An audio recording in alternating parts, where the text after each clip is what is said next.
Hey, good morning you guys. Welcome back to the garden. So if you all saw my last video, I got the most epic plant haul and I have found a spot that I'm going to get to plant all of it together. I'm so excited because that is exactly what I wanted to do. Everything I bought looked amazing together and I didn't think I had a spot in the garden where I was going to be able to put it all. And I spent yesterday evening while the kids were outside playing, trying different areas, and nothing was working. And then I found this spot right here and I'm so excited about it. It is perfect. So let me show you guys the layout. It's right back behind me. All right, guys, is this not the most gorgeous little setup right here? I am in love. Not only do I have all of the plants together that I had just purchased, but right here with this Rose of Sharon makes it absolutely stunning. And I think Claudia the cat approves too. She's laying over there right underneath everything. So where I am in the garden is over here on the right side of the vegetable garden, okay? There's our house for reference. And then when you cross over the driveway, you walk down the path and under the arbor with the wisteria growing. And then right out there, you can enter the vegetable garden on the front entrance, or we just opened up this side of the garden with an entrance where this pathway is. And I have this whole little area where there wasn't a whole lot over here that I'm going to plant everything. So the things that were already here were some of these pink profusion, I believe these are pink profusion salvias right here that we transplanted from where we did the stone wall project by the greenhouse. And then I've got some irises hiding back here. Ignore my ugly hose situation. That will be rectified soon, and I'm so excited about that. Anyways, I've got some irises right here, and then in the last video you saw where I dug up some of these blue sea hollies that I had on the other side of the garden. Well, I've got some over here too. I'm gonna leave all of this stuff because these bloom earlier in the season. And then I've got some opening act phlox also. And this was a new transplant, so it's kind of flopped over, but it's got these really pretty white blooms with the little pink centers. This is a great phlox, never had issues with any kind of powdery mildew or anything. And then I have some white yarrow back in here. So my plan is to not even touch any of that stuff and to kind of pop things in around it if at all possible. I might have to move this just because that is like super close. I might pull that out. I'm not sure exactly how I'm going to do it, but let me introduce you to this beautiful plant right here. If you did not see my last video, this is the Jazz Hands Variegated Chinese Fringe flower. And it's small right now, but it's going to get 4 to 6 foot tall, 4 foot wide, and it likes sun or part shade. It blooms in the spring and has this gorgeous foliage all through the season, so it's going to be absolutely stunning even when there's no flowers on it. I love the foliage. It's hardiness zones 7B to 9, so we are a zone 7B, and so we barely make the cut, and hopefully we'll do okay. We won't have any extreme winter weather that could damage the plant at all, but I'm hopeful. I think it's going to do wonderful here. It's going to get really tall. I mean, it'll be like up in this range. So it's going to be really, really pretty. Now my pink chiffon Rose of Sharon that I have planted right here, I think it's supposed to get 8 to 10 foot tall. Oh, look at that. That's a beautiful picture. I need to snap a picture of that right there because that is so pretty. Oh, what a view. I love seeing all my plants mature because it just, man, everything is just filling out and looking so nice. My gardens were just started 3 years ago, you guys, and I've been working my tushy off trying to get things looking perfect. So anyways, with that getting about 6 foot tall, this will get about 8 to 10 foot tall. So it'll be a nice progression down to the size of this right here. But let me show you from this angle also. So right now, I think the pink chiffon Rose of Sharon is only going to get 5 to 7 foot wide. So I don't think it's going to necessarily close the gap that I have right here. So it's possible that the fringe flower, you can see it right back here, it's possible that that will show in the background between the pink chiffon and the pink rose that I have on the left, and I think that will look so pretty as well. All right, the next beautiful plant I have is this Agastache. This is a Proven Winners variety. It is the meant to be Queen Nectarine, and it is absolutely gorgeous. It gets about 3 foot tall, and it says to space them about 3 foot apart, I believe. Is that what I read? Yeah, so 32 to 36 inches apart. And I've got 3 of these, so I was able to create like a little U shape right here around the Jazz Hands Variegated Chinese Fringe shrub.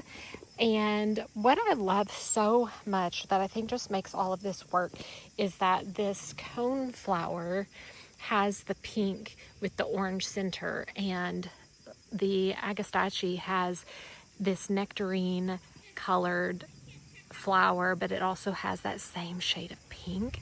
So it's the perfect combination, and I just think it's so lovely, and it's going to be so lovely, especially as it fills out.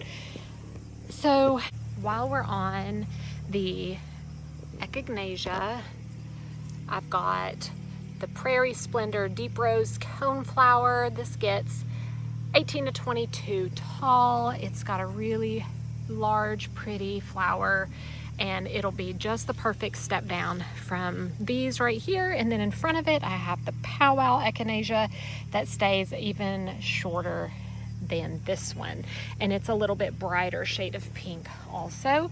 And I've placed these in a drift going this way between all of these pink salvias.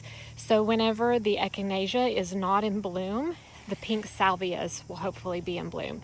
However, they're all in bloom currently, and those pink profusion echinaceas, pink profusion salvias should be a lot bigger and more robust next year because they were just transplanted this year.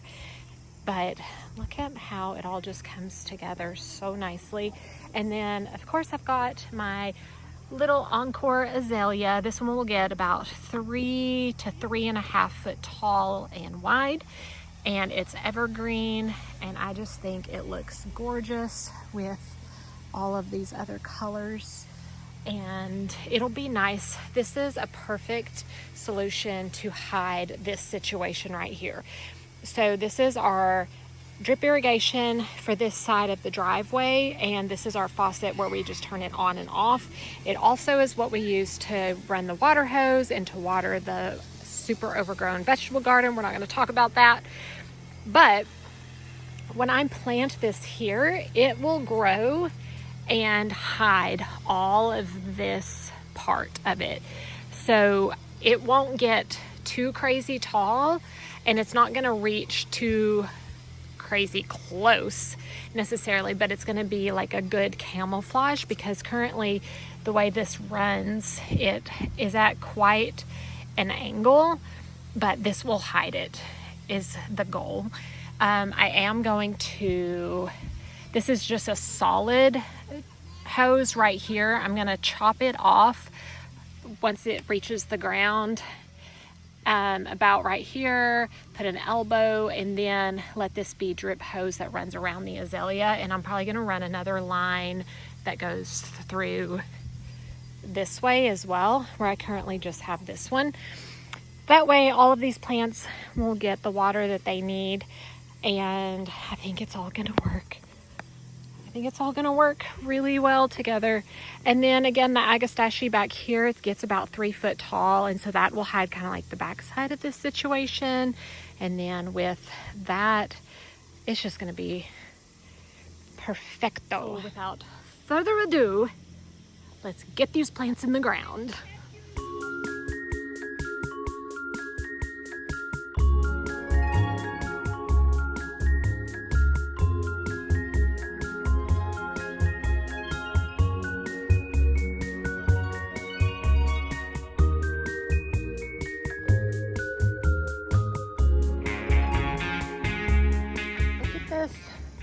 Look at this landmine I'm creating. I'm gonna have holes everywhere, but it's so like densely planted that I don't want to step on anything, so I'm gonna go ahead and like dig all of my holes first, get all the plants out of the way, dig all the holes, and then put them back in. So I'm definitely gonna have to move this phlox because it is right up against where the Chinese Fringe flower plant is. So I'm gonna move that, but so far I've got 3 holes dug. I've got the makings of 3 more. I've got to do 1, 2, 3, 4 up here in the front, and then my big one in the back.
It's starting to get warm out here. It's gonna get like 80 degrees today, but I'm already in the sun. So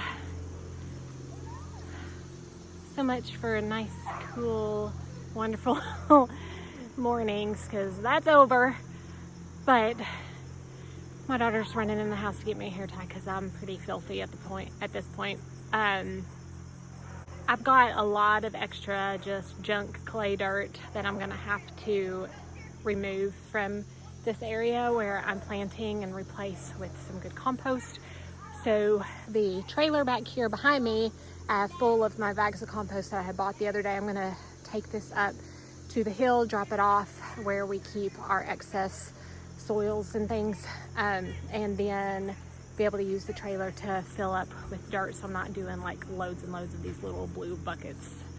But I'm gonna wait on her to bring me my hair tie because it's hot. So for reference, it is now 11 o'clock and the sun just started hitting that area. So it will get sun from about 11 o'clock until probably, I'm rolling backwards. It'll get sun from 11 o'clock until about 6 maybe. So a good 7 hours of sun. Maybe it gets a little bit more than that. We don't get a lot of sun in the late evening because we're kind of in a bowl where we've got all the woods and the trees shielding us, which is really nice in the summertime. We have really nice evenings out here as a family, getting to play and not be in the hot sun. So we enjoy that, but we don't get sunrises either, which is sad. Or we don't get sunsets either, which is sad. Yeah, that spot's gonna be in full sun for the rest of the day. So it's the perfect spot for all the plants that I'm putting there, but hot in the meantime.